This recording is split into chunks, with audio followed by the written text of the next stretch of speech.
Mark Stoops. He's a classic over here, 11-year vet, 66 and 59, 46 and 25 at home, 16 and 30 away.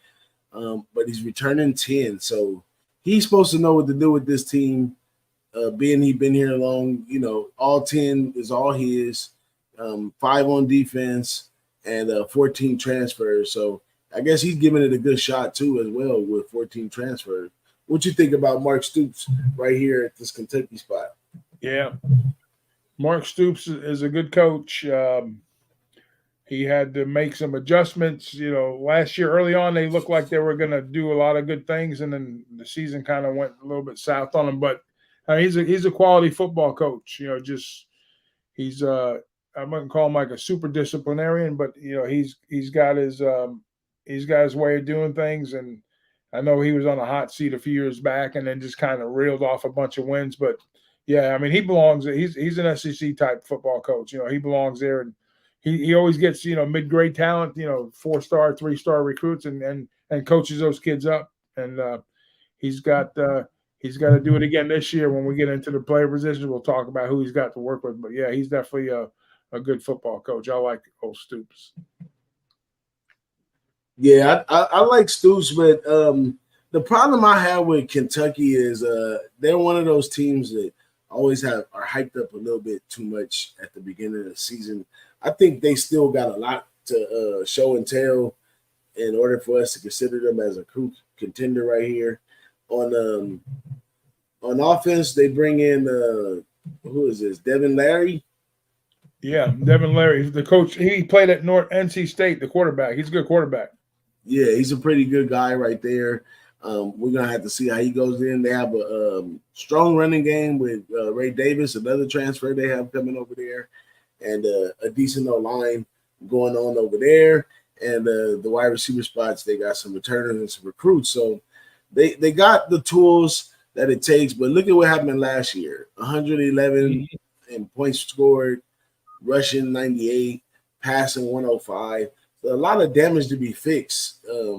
Right here, Devin Leary's a quality quarterback, but he's not going to make that much of an impact on this offense right here. So, I'm not gonna. I'm gonna watch before I tell you the truth, I'll probably stay away from Kentucky games, but we'll see. You think you're gonna get involved in some of this Kentucky madness?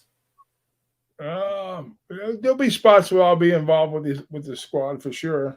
I mean, Leary's a nice quarterback. He did a good job at NC State. He kind of made that. He was the guy that made NC State go for all those years. So I guess he's seen an opportunity to kind of maybe up his draft stock per se. To come over to Kentucky to play in the ACC, which I thought he would have been fine at over there at NC State. But he made the move. He did it for a reason. So yeah, I mean, there'll be some opportunities. They usually have pretty good running backs. Receiver cores usually, so what?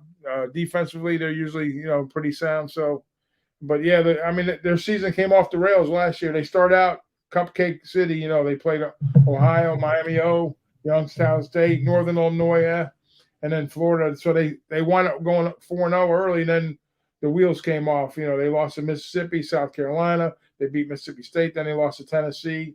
They beat Missouri. Then lost to Vandy, Georgia, and Louisville down the stretch. No, I'm sorry to beat Louisville, but, I don't know what their win total set up. I'm going to guess because I haven't looked at theirs yet. But when you post it, we'll see. I probably won't play a future on them, but there'll be some spots. There'll probably be like, maybe Florida. Florida's looking down again. It's funny. They lost like 22 or 23 years in a row to Florida. And I think they won the last 3 out of 5. So they've been giving Florida fits lately, and our boy's going to be on the hot seat again. We'll talk about him. But, yeah, there'll be some opportunities to play on this team. There'll probably be road opportunities. Probably not. There'll probably be like road dog opportunities for us. Maybe I can see 2 or 3 spots during the season for them. Yeah. There it is. You called it right there. Maybe you 2. Called it road dogs. Road dogs. That's where it's at. Yeah, and the defense last year wasn't too shabby. 16 points a game. 54 defending the run, and number 7. And this year they come back a little more experienced, a little bigger, but just got to trim down the run a little bit more to make things happen right here. So yeah, I agree with all you said, and the win total for this team is over under 7. I say it's doable. What you think? Yeah, 7's going to be tough. But yeah, early on they got 3 really easy games, and then Missouri homecoming, so that should be like 4. Then they could beat Louisville at the end of the season again. That's 5. So they gotta get 2 out of Tennessee, Mississippi State, Alabama, Vanderbilt. They can win that game. So yeah, I mean 7's going to be right there. So they're going to have to beat. They're going to either have to beat South Carolina or Mississippi State to get there, and I think they can probably do that. So it'd be tough, but they got to win both of those games. One of those 2 wins, and they get over the hump. Yeah, I think the books are right on the nail. It's going to land at 7. Yeah, it could be a push. This could be a dead out push. Don't let the hook won't hurt you on this one. So you're gonna have to steal. You have to steal one on the road. Yeah. But hey, I did notice one thing I was reading about the defense. So basically, they only had like 5 starters return on 21. That was my bad. So yeah, they should improve on defense too this year a little bit too. So I think offensively they'll probably be about the same. In defense, they'll probably make a little improvement here. So yeah, that's 7-8 wins. I see that for these guys again. Let's keep it moving as we go on.